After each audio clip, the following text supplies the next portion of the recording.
1 litre ಹಾಲು BJP ಅವಧಿಯಲ್ಲಿ ಕರ್ನಾಟಕದಲ್ಲಿ 39 ರೂಪಾಯಿ, ಈಗ 44 ರೂಪಾಯಿ. ಅದು ಕೂಡ ಜಾಸ್ತಿ ಮತ್ತೆ ಆಗತ್ತಂತೆ. ಮೊನ್ನೆ ಏನೋ ಸುದ್ದಿ ಬಂದಿತ್ತು, 44 ರೂಪಾಯಿ ಆಗಿದೆ. 39 ರೂಪಾಯಿಂದ 44 ರೂಪಾಯಿ. ಇದು ಕೇವಲ 1.5 ವರ್ಷದಲ್ಲಿ ಆಗಿರುವಂತ ಬದಲಾವಣೆ.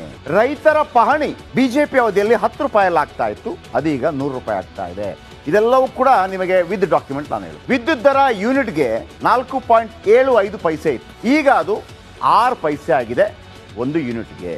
1 ಲೀಟರ್ ಪೆಟ್ರೋಲ್ ಬೆಲೆ 99 ರೂಪಾಯಿ 86 ಪೈಸೆ ಇತ್ತು, 86 ಪೈಸೆ. ಕಾಂಗ್ರೆಸ್ ಅವಧಿಯಲ್ಲಿ 102 ರೂಪಾಯಿ 92 ಪೈಸೆ ಆಗಿದೆ, ಅದಕ್ಕೊಂದು ಎಕ್ಸ್ಟ್ರಾ ಟ್ಯಾಕ್ಸ್ ಆಗ್ತದೆ. 1 ಲೀಟರ್ ಡೀಸೆಲ್ ಬೆಲೆ 85 ರೂಪಾಯಿ 44 ಪೈಸೆ ಇತ್ತು, ಅದು 88 ರೂಪಾಯಿ 90 ಪೈಸೆ ಆಗಿದೆ.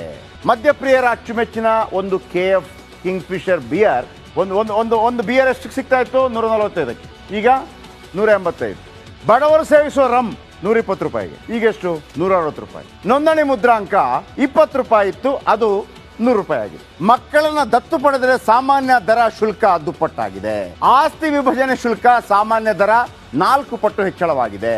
ಎಂಜಿನಿಯರಿಂಗ್ ಫೀಸ್ 15% ಕಡಿಮೆ ಇತ್ತು ಬಿಜೆಪಿ ಅವಧಿಯಲ್ಲಿ, ಅದು ಶೇಕಡ 15% ಜಾಸ್ತಿ ಆಗಿದೆ ಕಾಂಗ್ರೆಸ್ ಅವಧಿಯಲ್ಲಿ. ವಾಹನ ರಿಜಿಸ್ಟ್ರೇಷನ್ 3% ಇತ್ತು, ಕಡಿಮೆ ಇತ್ತು, 3% ಜಾಸ್ತಿ ಆಗಿದೆ. ಬಾಡಿಗೆಗೆ ವಾಹನ ಪಡಿತೀವಲ್ವ, ಯಾವುದು ಗೌರ್ಮೆಂಟ್ ಬಸ್ಗಳನ್ನ, ಅದು 1.5-2 ರೂಪಾಯಿ ಏನಾಯ್ತು, ಅದು 6 ರೂಪಾಯಿನ ಮಾಡಿ. ಇಷ್ಟೆಲ್ಲ ಬೆಲೆ ಏರಿಕೆ ಆಗಿದೆ.